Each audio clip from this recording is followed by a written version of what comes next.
Well, good morning, Interbet fans, and welcome to Vaal Classic. We've got an 8-race program, Tuesday the 29th of September. And just to let you know, I've been playing a bit of online poker on their poker site. I mean, there's a bonus poker game where you get tremendous bonuses. I've got four of a kind of something like 200 to 1, and you have R5 on that little lot. A lovely little bet, and that's what's happened. So I enjoy playing those in my spare time, and go on there to bet site and have a look at the games. They look like they're good. First race off at 20 to 1, 1240, 1200 meter, maiden plate 3-year-olds, and Wild Eyes, my top choice. I really like the way this ran first time out. Ran on well from the back. Danielson gets the ride on it again, and certainly looked like he had a nice look.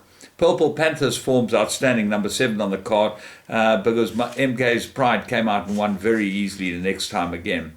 Then you've got Marrakesh and Procrastinator. They look like the two big improvers, but they look like they'll fight it out. I'm not sure about the first time, as Sean Terry's got blinkers on the one, and Gavin Larina and Lyle Hewitson on the other, so watch the betting on those. Race 2. Maiden plate 1200 with the scratching of Oksana. It makes it one of those races that you've got to have a very close look at.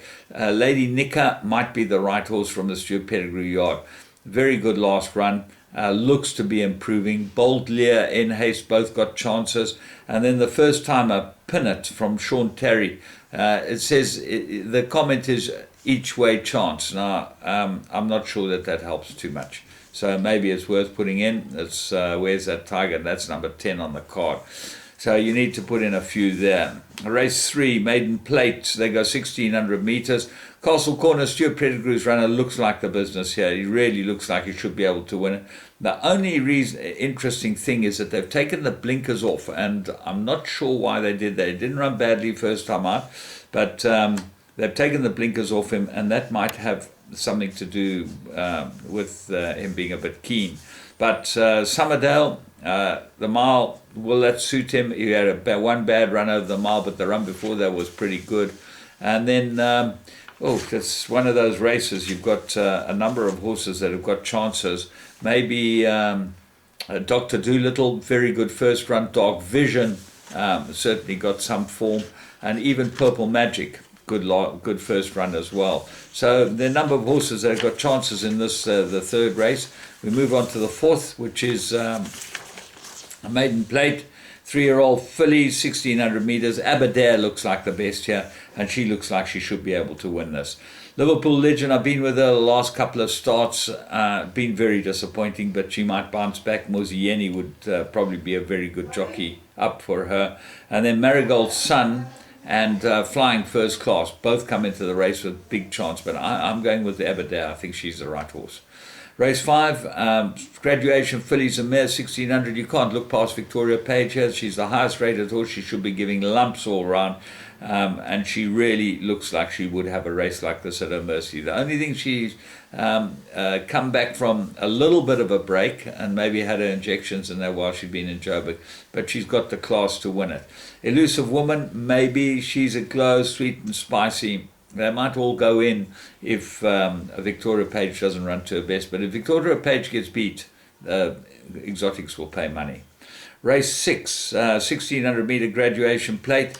This looks like the Janssen van Vuuren and Sean Terry full go. They'll be fighting it out. Leopold, he looks like the right horse. Gavin Larina aboard him. Tree Tumbo.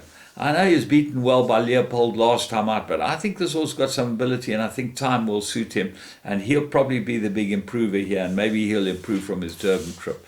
Then you've obviously got Gimme the Go Ahead from the Joey Somer stable, number 6 on the card, and Mohican number 4, but I think 1 and 2 will find it out.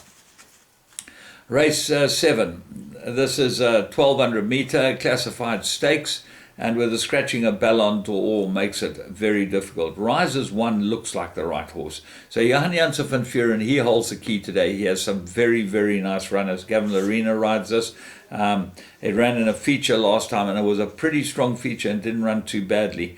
behind Eric the Red. Look for big improvement from this horse. He was a big price that day. In Full Bloom, I make this a big danger. I've been with this filly a couple of times and she just hasn't gone through with it. Maybe she's just getting to her best now. So she goes into my play. Then you've got number 3 Savior, number 1 Soul Connection. They both come into the race with some sort of chance. But I think it's between 8 Rises 1 and 11 In Full Bloom. Race 8, classified 1600 meters, very interesting races. Your favorite, Let's Talk, won extremely well, and we'll see how Dr. Doolittle goes earlier. But he'd probably be able to go in again. The stable's in such good form. That's number 4. The danger's got to be Western Oasis. He needed his last run. Look for big improvement from Western Oasis. The interesting thing about this race is the jockey booking of Muzieni plus half to ride Piccadilly Square. Now, he's ridden in the game last time and ran a very nice race, very good form, and Dennis Schwartz gets aboard this one now. He rode it the time before, and Muzi takes over from Nathan Klink on Piccadilly Square. So have a very close look at this lot. If you're looking for a big roughie to throw in, Walter the Penniless. I think he'll run well. Well, Cast comes into the race with some sort of chance, as does Street Flyer. All in all, most interesting day, and we'll be back at Greyville tomorrow to see what we've got there on the poly track. So from me, James Goodman, and the whole Interbet team, remember, go on their games. You can have some real fun while you're waiting for the racing to go on. It's better than betting on kart racing in Australia. Enjoy.